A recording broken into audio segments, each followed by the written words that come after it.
بیان کرنے والے جب امیر المومنین حضرت امیر معاویہ رضی اللہ تعالی عنہ اپنی بادشاہت کی کرسی پر بیٹھے ہوتے اور امام حسن آ جاتے تھے تو امیر معاویہ اپنی کرسی کو چھوڑ کر کے امام حسن کا استقبال کیا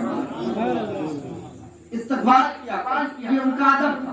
بہرحال اس کے بعد حضرت امیر معاویہ جب ظاہری دنیا سے رخصت ہو گئے تو یہ خبر ابھی صرف اور صرف محل کے اندر، یہ خبر صرف خاندان میں، صرف اور صرف پریوار اور قریبی لوگ جانتے کہ بادشاہ وقت کا امیر المومنین کا انتقال ہو گیا، وصال ہو گیا.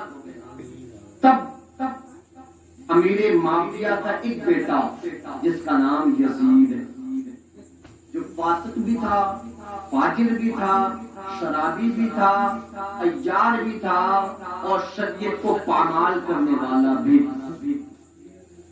چونکہ اب تک جو کرسی حکومت میں بیٹھے رہے وہ ابو بکر صدیق جیسے نیکوکار متقی و پرہیزگار لوگ تھے، عمر جیسے عادل لوگ تھے، حضرت علی جیسا بہادر اور نبی کا دمار، یہ پاکیزہ لوگ اس کرسی پہ بیٹھے رہے.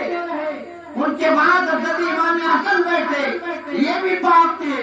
امیر المومنین امیر المعاویہ بیٹھے، یہ بھی شریعت پہ عمل کرنے والے اور متقی تعدد لوگ تھے.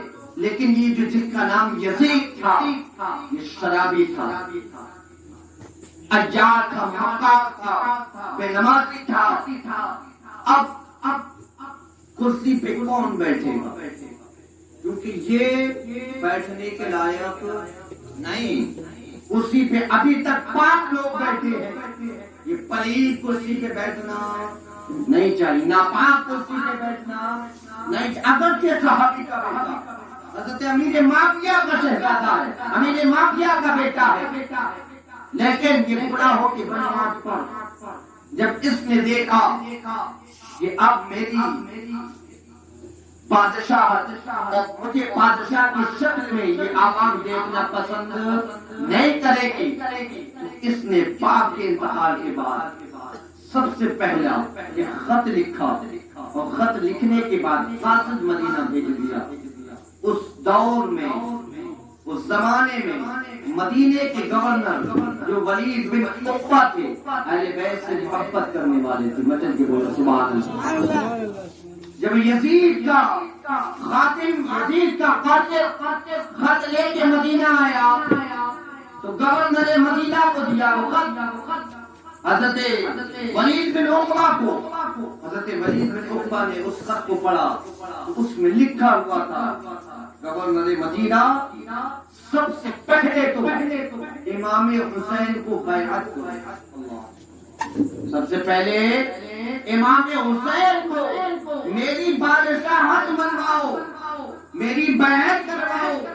کیونکہ بیعت جب ہو جائے گی، امام حسین مجھے بادشاہ مان لیں گے تو پھر میں جو بھی کروں گا پھر اس پر امام حسین بولنے کا حق نہیں رکھتے.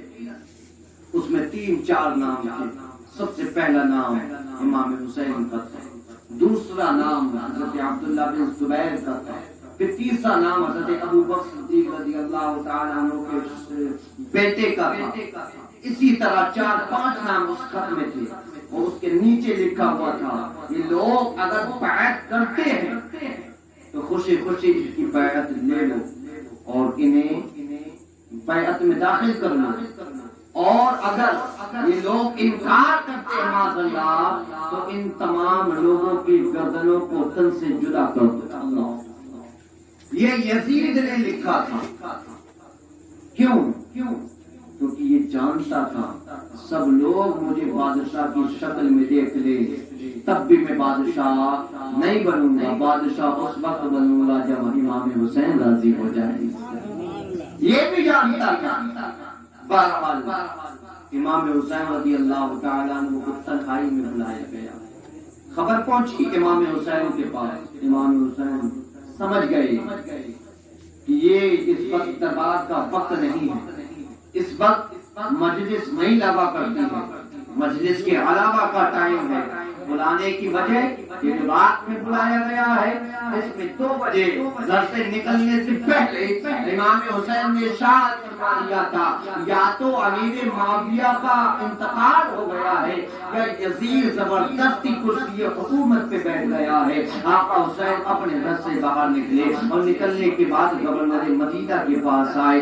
آنے کے بعد بات شروع ہوئی ہے چونکہ وہ گورنر اہل بیت سے پیار کرتا تھا. اس نے کہا حضور یہ یزید کا خط آیا ہے. آقا حسین نے پڑھا. پڑھنے کے بعد ارشاد فرماتے ہیں یہ خط تو تیرے پاس آیا ہے تو گورنر ہے بتا تیرا کیا فیصلہ ہے. اس گورنر نے کہا آقا حسین آپ بتائیں کہ آپ بیعت کرنے کے لیے تیار ہیں, آپ کو یزید کو بادشاہ دیکھنے کے لیے تیار ہیں. تو آقا حسین نے ارشاد فرمایا تھا یزید کو میں بادشاہ کی شکل میں دیکھنا گوارا نہیں کرتا, میں یزید کی بیعت نہیں کرتا. تو حضرت ولید بن عقبہ نے کہا تھا حضور پھر میں کیا کروں. تو حضرت امام حسین نے فرمایا اے گورنر اب بتا تجھے کیا کرنا ہے. تو اس خط پہ عمل کرے گا جب تو میری جانب آئے گا میری طرف آئے گا یہ یزید کی بات پہ عمل کرے گا. بتا فیصلہ تیرے ہاتھ میں ہے. تجھے یہ کرسی حکومت چاہیے یا اہل بیت کا پیار چاہیے تو ہمارے ساتھ رہے گا یا یزیدیوں کی طرف رہے گا.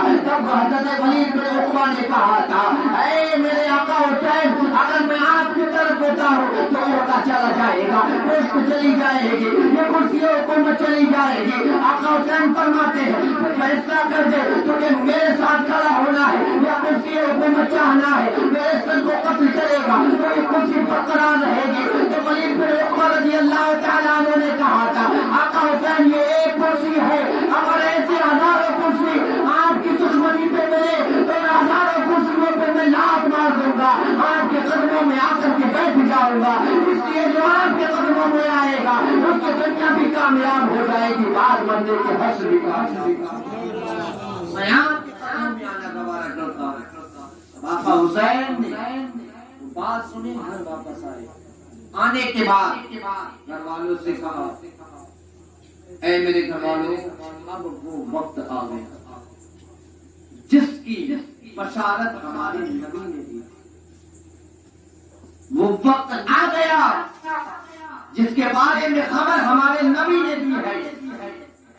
اے گھر والوں سامان سفر باندھ لو, اب مدینے میں رکنا گویا کہ مدینے کی زمین کو خون سے سرخ کرنا اور نبی کا مدینہ خون سے لال ہو یہ حسین کو گوارا نہیں. حضور کے پاک مدینے پر خون کی نہریں جاری ہو جائیں یہ حسین پسند نہیں کرتا. قتل و غارت مدینہ کی سرزمین پہ ہو یہ حسین کو گوارا نہیں. گھر والوں سامان سفر باندھ لو. ادھر حکم دیا, قدموں کو آگے بڑھایا.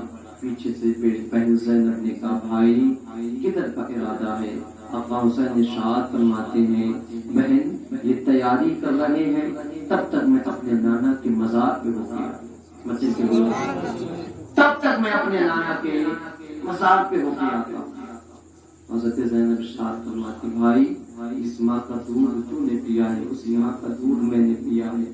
جو نبی تیرے لگتے ہیں وہی نبی میرے لگتے ہیں تو آپ اکیلے کیوں, میں بھی آپ کے ساتھ جاؤں گی. آقا حسین چلتے ساتھ میں حضرت زینب بھی ہے اور جانے کے بعد نبی کے مزار پہ جاتے ہیں. جانے کے بعد آقا حسین نبی کے مزار پہ لیٹ جاتے ہیں اور اپنی باہوں میں حضور کا مزار لے لیتے ہیں. لینے کے بعد عرض کرتے ہیں یا رسول اللہ آپ کا نواسا آپ کے مزار پہ حاضر آیا ہے. یا رسول اللہ آپ نظر فرمائے دیکھ تو صحیح آپ کے مزار پہ وہ آیا ہے جسے آپ چومتے نہ تھکتے تھے. یا رسول اللہ آج آپ کا پیارا نواسا آپ کے مزار پہ تشریف لایا ہے تو میں وہی نواسا ہوں یا رسول اللہ جسے آپ کاندھے پہ بٹھایا کرتے تھے. یا رسول اللہ ذرا توجہ تو دے, میں آپ کا وہی نواسا ہوں کہ جس کو آپ اپنی زبان کو چسایا کرتے تھے. یا رسول اللہ میں آپ کا وہی نواسا ہوں کہ جس نوازے کو اگر ایک گھڑی نگاہ نبوت سے نہ دیکھے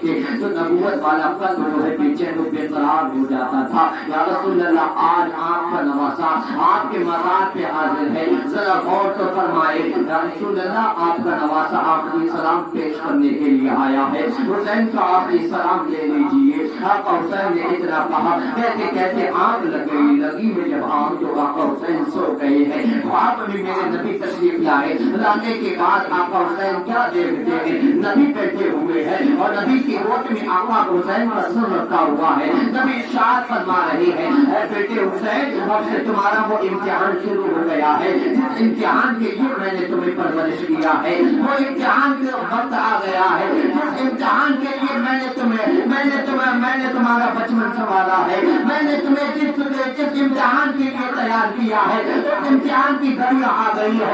آقا حسین سن رہے ہیں. سننے کے بعد خواب سے آنکھ بیدار ہوئی ہے. مزار سے اٹھ کے آتے ہیں. اٹھ کے آنے کے بعد نبی کا مزار دیکھنے لگتے ہیں اور دیکھنے کے بعد کہتے ہیں, اے یا رسول اللہ اب میرے لیے دعا فرمائے. اب میں رسول کربلا چلا ہوں, اب میں کربلا کی سرزمین کی جانب بڑھنے لگا ہوں, میرے لیے دعائیں فرمائے. آقا حسین کے چشمے مبارک میں آنسوؤں کا سیلاب ہے اور آنسوؤں کا سیلاب بہ رہا ہے. امام حسین روکنے کی کوشش کر رہے ہیں لیکن ضبط کا بندھن ٹوٹ جاتا ہے. آقا حسین ساروں قطار روتے ہیں. رونے کے بعد کہتے ہیں, اے مدینے والوں آج کے بعد سب آئیں گے نبی کے مزار پہ, لیکن نبی کا نواسا نہ آ پائے گا. آج کے بعد ہر کوئی نبی کے مزار پہ ہاتھ نہیں دے گا لیکن نبی کا حسین آج کے بعد نہ آ پائے گا. سب اٹھاتے ہیں, پرندوں کو دیکھتے ہیں. پرندوں کو دیکھنے کے بعد کہتے ہیں, اے پرندوں کتنے خوش قسمت ہو, اب تم صبح بھی نانا کے مزار پہ حاضری دو گے, تم شام بھی نانا کے مزار پہ آؤ گے. لیکن افسوس آج کے بعد حسین اپنے نانا کے مزار پہ نہ آ سکے گا. آج کے بعد حسین اپنے نانا کے مزار پہ حاضری نہ کر پائے گا. آقا حسین چلتے ہیں تو 4 قدم چلے یہ زمین پیر پکڑ لیا اور پکڑنے کے بعد کہتی ہے, اے آقا حسین ایسا نہ کرے, آپ حسین سے میں زمین ہوں, میں نے آپ کے گھٹنے اپنے سینے پہ لیے ہیں تب میں نے فخر محسوس کیا ہے. آپ نے بچپن مجھ پہ گزارا ہے تب مجھے عزتیں ملی ہے. اے آقا حسین آپ کی جوانی مجھ پہ گزری ہے تب مجھے شہرت ملی ہے. آقا حسین آپ ایسا نہ کریں, مجھے چھوڑ کر کے نہ جائے. آقا حسین نے زمین کو قدم مارا, زمین خاموش ہو گئی. آقا حسین ماں کے مزار پہ گئے ہیں. ہاں میرے پیارے کبھی ماں کے مزار پہ بھی چلے جایا کرو. مائیں قبر میں بچوں کو یاد کیا کرتی ہے لیکن ہمارا حال تو یہ ہے ہمیں پبجی کھیلنے کا ٹائم ہے. ہمارا حال تو یہ ہے پیسہ کمانے کا ہمارے پاس ٹائم ہے, بازار گھومنے کا ہمارے پاس ٹائم ہے, اپنے گھر میں گھنٹوں گھنٹے لیتے رہنے کا ہمارے پاس ٹائم ہے. لیکن بتا تو صحیح میرے پیارے, وہ ماں جو تمہیں 9 مہینے اپنے پیٹ میں رکھ کر کے گئی ہے, وہ ماں جس نے اپنے سینے سے تمہیں دودھ کی شکل میں خون پلایا ہے, جب اس ماں کا انتقال ہو جاتا ہے وہ قبر میں پہنچ جاتی ہے تو کون سا ایسا لال ہے جو جا کر کے ماں کی قبر پہ فاتحہ پڑھا کرتا ہے؟ کون سا ایسا بیٹا ہے جو جا کے ماں کے قبر پہ جا کر کے کچھ دیر بیٹھا کرتا ہے؟ میرے پیاروں کبھی ماؤں کا خیال کر لیا کرو, کبھی ماں کی قبر پہ چلے جایا کرو. تمہارے جانے سے ماں قبر میں سکون حاصل کرتی ہے, تمہارے جانے سے ماں قبر کے اندر خوش ہوا کرتی ہے. اور جب بیٹے قبر پہ نہیں جاتے ہیں, حاصل دینے کے لیے نہیں جاتے ہیں, تو وہ مائیں آرزو کیا کرتی ہے, وہ مائیں تمنائیں کیا کرتی ہے, آج میرا لال بھی میرے مزار پہ آتا اور ہاتھ اٹھا کر کے میرے لیے دعا کرتا. ہاں میرے پہلے کبھی قبرستان چلے جایا کرو, قبر والوں کا حال پوچھ کے آیا کرو. لیکن ہم دنیا میں اتنے وقت مگن ہو گئے ہیں, ہمیں جو مر جاتے ہیں ان کا خیال نہیں آتا. ہمارا دوست مر گیا ہے تو ہم دوست کی شکل میں بلا دیتے ہیں. اگر کسی کا باپ مر جاتا ہے تو بیٹا بلا دیتا ہے, اگر کسی کا بیٹا مر جاتا ہے دادا بلا دیتا ہے, اگر پڑوسی مر جاتا ہے تو پڑوسی بلا دیتا ہے. میرے پیارے حال یہ دنیا کا ہو گیا ہے, تو کم سے کم اپنے بعد ایسی نسل چھوڑ کے جا جو تیرے مرنے کے بعد تیری قبر پہ جا کر کے فاتحہ ضرور کر سکے. ایسا بیٹا چھوڑ کر کے جا جو تیرے مرنے کے بعد تیری قبر پہ کھڑے ہو کر کے سورہ یاسین کی تلاوت کر سکے. ایسے نمازیں ایسے پوتے چھوڑ کر کے جا جو تیرے مرنے کے بعد تیرے لیے ہاتھ اٹھا کر کے دعا کر سکے. قسم خدا کی جو ایسی نسلیں وہ پیچھے چھوڑ کر کے جاؤ گے تو تم قبر میں چلے جاؤ گے. یہ نواسا آئے گا تمہارا, یہ پوتا آئے گا تمہارا, یہ بیٹا آئے گا تمہارا, تمہاری قبر میں کھڑے ہو کر کے رب کو رحمان کہے گا, رب کو رحیم کہے گا, رب کا درگاہ کرم دیکھتے آئے گا, رب ارشاد فرمائے گا, اے فرشتے یہ قبر کے اوپر کھڑے ہوئے کیا بولتا ہے؟ تو فرشتے کا ہی یہ بولا مجھے رحمان کہہ رہا ہے, مجھے رحیم کہہ رہا ہے، تو رب ارشاد فرمائے گا اے فرشتے گواہ ہو جاؤ، جس نے مجھے قبر کے اوپر کھڑے ہو کر کے رحمان رحیم کہا ہے، اس کا رشتے دار جو قبر میں ہے، میں نے اس کے تمام گناہوں کو بخش دیا ہے اور تحفے میں جنت کا عطا فرمایا گیا، تحفے میں جنت عطا فرما دی۔ تو کچھ ایسی نسل چھوڑ کے جاؤ جو آپ کے مرنے کے بعد آپ کے کچھ کام آ جائے۔ میرے پیارے وقت ہے آئے، اگر ایک ایک پہلو پہ نظر ڈالوں وقت بہت زیادہ ہو جائے، بہت ساری باتیں آپ کی قبر جنت البقیہ میں، پھر اس کے بعد بھائی کے مزار پہ، امام حسن کے مزار پہ، امام حسن کے مزار کی بات آئے تو دیکھتے کیا سامان سفر تیار، سادے راہ مکمل تیار، لیکن ہر کوئی ایک تنہا بیٹھا ہوا، ہر کوئی اپنے میں کھویا ہوا ہے۔ میرے حسین آتے ارشاد فرماتے ہیں علی اکبر سامان سفر تیار ہے، جی بابا تیار ہے، بھائی عباس کوئی کمی تو نہیں رہ گئی؟ نہیں آقا حسین کوئی کمی نہیں۔ آقا حسین ارشاد فرماتے چلے پھر سفر شروع کیا جائے۔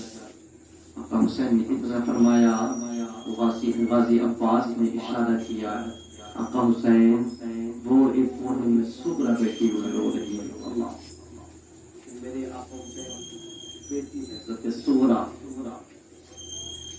ایک کونے میں بیٹھی رو رہی ہے۔ جب آقا حسین کی آواز سنی حضرت صغرا دوڑی دوڑی آئی، آنے کے بعد کہا ابا سارے لوگوں نے اپنا سامان باندھ لیا ہے لیکن کسی نے میرے سامان پہ توجہ نہ دی۔ بابا یہ سب لوگ اپنا سامان اوپر پہ رکھ رہے ہیں لیکن میرا سامان جہاں تھا وہیں رکھا ہوا ہے۔ بابا ارشاد فرمائیں سب جائیں گے تو کیا میں نہیں جاؤں گی؟ بابا جان کیا میں آپ کے ساتھ نہیں چل رہی ہوں؟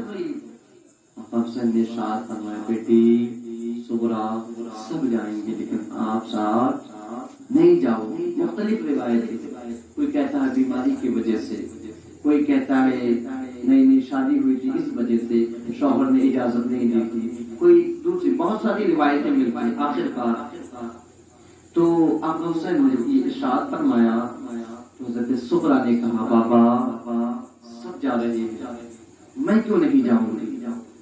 آقا حسین نے ارشاد فرمایا نہ بیٹی تم نہیں جاؤ گی۔ جب بات یہاں نہ بنی تو جو سب سے پیارا بھائی تھا، جو سب سے قریبی بھائی علی اکبر، ان کے پاس جاتا بھائی بابا سے کہیں نا سب جائیں گے تو مجھے بھی لے کر کے جائیں گے، میں وہاں جاؤں گی تو ننھے علی اصغر کو میں کھلایا کروں گا، وہ روئے گا تو میں چھپایا کروں گا۔ بھائی آپ بہتر جانتے ہیں علی اصغر اگر سب سے زیادہ پیار کرتا ہے تو مجھ سے پیار کرتا ہے۔ بھائی آپ بہتر جانتے ہیں علی اصغر اگر روتا ہوا چھپتا ہے تو سب سے پہلے مجھے صغرا کی گود میں چھپ جاتا ہے۔ بھائی بابا سے کہیں مجھے لے کے چلے، یہاں بھی بات نہ بنی تو غازی عباس کے پاس چلی جاتی۔ چچا جان آپ رشتے میں بھائی لگتے ہیں میرے بابا کے، آپ اصرار کریں، آپ بات کریں، اور آپ نے تو فہرست بنائی ہے جانے والوں کی، آپ نے لسٹ بنائی ہے جانے والوں کی، سب کے نام لکھے ہیں آپ نے، لیکن چچا جان یہ تو بتائیں سب کا نام لکھا ہے لیکن صغرا کا نام کیوں نہ لکھا؟ صغرا کا نام کیوں چھوڑ دیا ہے؟ حضرت غازی عباس نے کوئی جواب نہ دیا۔ اتنے میں شہربانو نکلتی آتی ہے، پوچھتی ہیں بیٹی کیا بات ہے، پورا معاملات بتاتی ہے۔ شہربانو بھی خاموش ہوا۔ اس کے بعد حضرت صغرا نے جب کوئی بات نہ بن سکی تو یوں ہی راضی کرنے کے لیے، کیونکہ بیٹیاں ماں باپ سے بڑا پیار کرتی ہیں، ان کو راضی کرنے کے لیے کوئی بھی طریقہ اپنانے لگتے ہیں۔ آخر کار حضرت صغرا نے ایک طریقہ اپنایا، عرض کرتی ہے مجھے ایک کاغذ قلم دیا جائے. کاغذ اور قلم دیا گیا حضرت صغرا کو. حضرت صغرا نے 5 نام لکھے.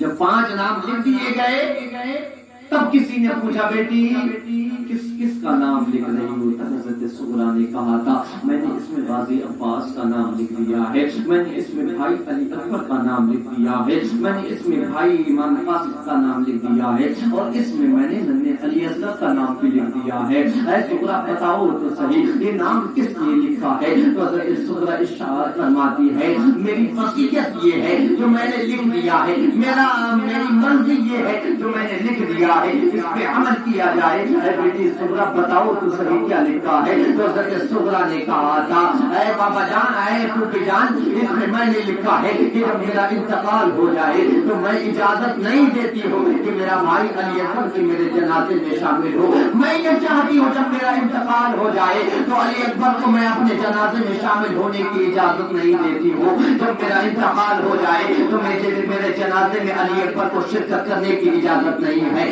یہ نہ میرے جنازے میں میں اس سے ناراض ہوں. تو پھوپھی نے پوچھا تھا ایسا اے صغرا بتاؤ تو صحیح ایسا کیوں کہہ رہی ہو؟ تو حضرت صغرا نے کہا تھا اگر میں کائنات میں سب سے زیادہ بھائیوں میں پیار کرتی ہوں تو حضرت علی اکبر سے کرتی ہوں. یہ مجھے ساتھ نہیں دے کر کے جا رہے ہیں, میں اس لیے ان سے ناراض ہوں, اس لیے کہتی ہوں کہ میرے جنازے میں شامل نہ ہو. اور دوسرا کون ہے جو آپ کے جنازے میں شامل نہیں ہو سکتا؟ حضرت صغرا نے پھر انگلی اٹھائی ہے اور وہ اشارہ جا کر کے رکا ہے حضرت چیما کے ننھے علی اصغر کی جانب. ننھے علی اصغر کی جانب جب وہ اشارہ جا کر کے رکا تو پھوپھی نے پوچھا تھا اے بہن کا اے بیٹی بتا تو صحیح علی اکبر کا جرم تو سمجھ میں آتا ہے, علی اکبر کی خطا تو سمجھ میں آتی ہے, لیکن یہ چیما کے ننھے علی اصغر نے تیرا کیا بگاڑا ہے؟ یہ تیرے جنازے میں کیوں نہیں شامل ہو سکتا ہے؟ اس نے تیرے ساتھ کیا جرم کر دیا ہے؟ جب حضرت صغرا کہتی ہے اے پھوپھی جان آج سے پہلے یہ گود میں میری چپتا رہتا تھا, آج سے پہلے یہ میری گود میں لیٹا رہتا تھا, آج سے پہلے جب رویا کرتا تھا میرے سینے پہ آ کر کے لپٹ جاتا خاموش ہو جایا کرتا تھا, لیکن پھوپھی جان جب آج میں نے اسے گود میں اٹھانے کی کوشش کی ہے تو اس نے کنگن بدلنی ہے لیکن گود میں آنے کو تیار نہیں ہے. اس لیے میں کہتی ہوں جب یہ ننھا علی اصغر بڑا ہو جائے تو اسے میرے جنازے میں شامل ہونے کی اجازت نہیں ہے. اے بیٹی وہ تیسرا کون ہے جو تمہارے جنازے میں شامل نہیں ہو سکتا؟ تو ارشاد فرماتے وہ غازی عباس میرے چچا ہے جو میرے جنازے میں شامل نہیں ہو سکتے. اے بیٹی پتا تو صحیح غازی عباس کا کیا جرم ہے؟ تو حضرت صغرا کہتی ہے غازی عباس چچا کا جرم یہ ہے جب انہوں نے بنائے تھے تو بھائی علی اکبر کا نام لکھ دیا تھا, شہر والوں کا نام لکھ دیا تھا, کلثوم کا نام لکھ دیا تھا, رباب کا نام لکھ دیا تھا, ننھے علی اصغر کا نام لکھ دیا تھا, محمد کا نام لکھ دیا, زینب تمہارا بھی نام لکھ دیا ہے, بابا حسین کا نام لکھ دیا ہے, لیکن غازی عباس نے میرا جانے والوں میں نام نہ لکھا. غازی عباس کا یہ جرم ہے کہ خطا ہے. اس لیے میں کہتی ہوں جب میرا انتقال ہو جائے غازی عباس کو جنازے میں شامل ہونے کی اجازت نہیں ہے. پھر اس کے بعد پھوپھی زینب نے کہا تھا اے بیٹی پتا تو صحیح وہ 5واں کون ہے جو تیرے جنازے میں شامل نہیں ہو سکتا؟ تو حضرت صغرا نے کہا تھا اگر پھوپھی پوچھنا نہیں چاہتی ہو تو سنو غازی عباس کے بعد جو ہے 5واں جو میرے جنازے میں شامل نہیں ہو سکتا. ہاں میرے پیارے یہ ہے کربلا, اس کو کہا جاتا ہے کربلا, یہ ہے خاک کربلا, یہ وہ کتاب ہے جس سے پہلے نہ کبھی کسی نے لکھی تھی نہ قیامت تک لکھی جائے گی. کربلا ایک درد ہے, کربلا ایک احساس ہے. دل کی گہرائیوں سے سنو حضرت صغرا نے 5 میں جانب جب اشارہ کیا ہے تو اپنے بابا کی جانب اشارہ کر دیا. اشارے کے بعد کہتے ہیں کیا علی اکبر جنازے میں شامل نہ ہو, بھائی علی اصغر جنازے میں شامل نہ ہو, بھائی امام قاسم جنازے میں شامل نہ ہو, بھائی میرا چچا جنازے میں شامل نہ ہو, اور اس کے بعد میرا بابا حسین بھی جنازے میں شامل نہ ہو. جب اتنی بات امام حسین نے سنی ہے, سننے کے بعد کہتی ہے, سننے کے بعد اشارہ فرماتے ہیں بیٹی یہ تو ہو سکتا ہے کہ تیرے جنازے میں علی اکبر شریف ہو جائے, یہ بھی ممکن ہے تیرے جنازے میں غازی عباس پلٹ کے آ جائے, یہ بھی ہو سکتا ہے, اور یہ ننھا علی اصغر تیرے جنازے میں شامل ہو جائے. لیکن بیٹی صغرا یہ یقین کے ساتھ اور یہ بات مکمل ہے، تیرا بابا تیرے جنازے میں شامل نہ ہوگا، تیرا بابا تیرے جنازے میں نہیں آئے گا۔ جب بیٹی نے اتنا جملہ سنا ہے، کافی قلم پھینک دیا، باپ کے قدموں سے نکل جاتی ہے، آ کر کے آنے کے بعد کہتی ہے بابا دل دکھانا مقصد تو نہ تھا، اے بابا تمہیں تکلیف دینا مقصد نہ تھا، یہ تمام باتیں جو تھی وہ فقط اس لیے تھی کہ میرا بابا یہ جملے سن کر کے مجھ سے راضی ہو جائے اور مجھے لے چلنے کے لیے تیار ہو جائے۔ اے بابا اگر ان جملوں سے تکلیف ہوئی ہو تو معاف فرما دینا، ان لفظوں سے اگر تکلیف ہوئی ہو تو درگزر فرما دینا، لیکن بابا اپنے بیٹی سے ناراض نہ ہو، اے بابا اپنی بیٹی سے نسلیں نہ چرائے۔ تو آقا حسین نے ارشاد فرمایا تھا، اے بیٹی میں تجھ سے ناراض نہیں ہوں، اور کوئی باپ ان کی بیٹی سے ناراض نہیں ہوتا ہے۔ ابو جان کے لیے سبب پھر ایسے جملے کیوں؟ تو آقا حسین ارشاد فرماتے ہیں، میرے نانا نے خبر دی ہے، میرے نانا نے بتایا ہے، مصطفیٰ کی شریعت کو بچانے کے لیے، نانا کی شریعت کو بچانے کے لیے، رب کے قرآن کو بچانے کے لیے ہمارا پورا خاندان کربلا جائے گا۔ تو میں بیٹی تمہیں بتانا چاہتا ہوں، ہو سکتا ہے تمہارے جنازے میں غازی عباس آ جائے، ہو سکتا ہے روحان محمد آ جائے، ہو سکتا ہے قاسم آ جائے، لیکن بیٹی تمہارا بابا اس لیے نہیں آئے گا کیونکہ تمہارے نانا نے خبر دی ہے، اور تمہارے نانا کا فرمان تو ایسا فرمان ہے، یہ زمین آسمان میں بدل سکتا ہے، یہ آسمان زمین میں بدل سکتی ہے، پورب پچھم میں بدل سکتا ہے، پچھم پورب میں بدل سکتا ہے، یہ سورج جو پورب سے نکلتا ہے یہ پچھم سے نکل سکتا ہے، لیکن تمہارے نانا کا فرمان نہ بدلے گا، اس لیے کہ یہ ہے قول محمد قول خدا، فرمان نہ بدلا جائے گا، بدلے گا سبحان اللہ مگر قرآن نہ بدلا جائے گا۔ اے بیٹی نانا نے خبر دی ہے کہ مجھے کربلا میں 3 دن بھوکا رکھا جائے گا، پیاسا رکھا جائے گا، اس کے بعد مجھے شہید کیا جائے گا۔ بیٹی تجھ سے ناراض نہیں ہوں، بات فقط اتنی ہے دین کو بچانے کے لیے تیرا بابا کربلا میں شہید ہے۔ بیٹی سغرا صبر کا دامن نہ چھوڑنا، بیٹی سغرا قرآن کی تلاوت نہ چھوڑنا، نماز نہ چھوڑنا۔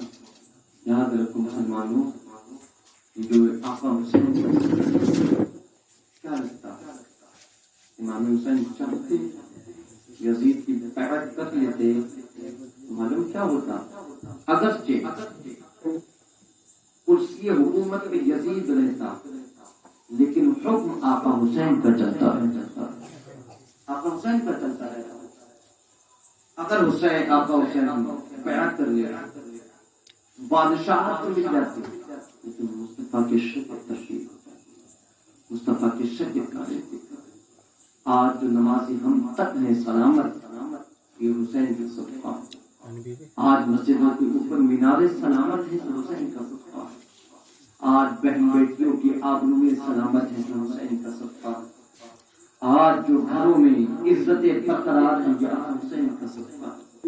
آقا حسین نے جب سامان سفر باندھا، بس میں مختصر کروا آگے بڑھے، حضرت سغرا نے آخری آرزو اپنے بابا کے سامنے، بابا بس آخری بتائیں بیٹی، عرض کرتی کچھ دیر ٹھہرے، دوڑی دوڑی جاتی گیلی مٹی لانے کے بعد رسی دہلیز پہ رکھی، رکھنے کے بعد بابا اب جو بھی گزرے اپنا قدم اس مٹی پہ رکھی، اس لیے جب کبھی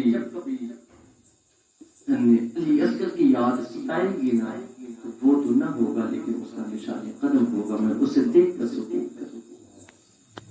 بابا جب کبھی بھائی علی اکبر نہ ہوگا اسے دیکھنے کا من کرے گا تو اس کی تصویر تو سامنے نہیں ہوگی، نشان قدم دیکھ کر کے دل کو سکون دے دوں۔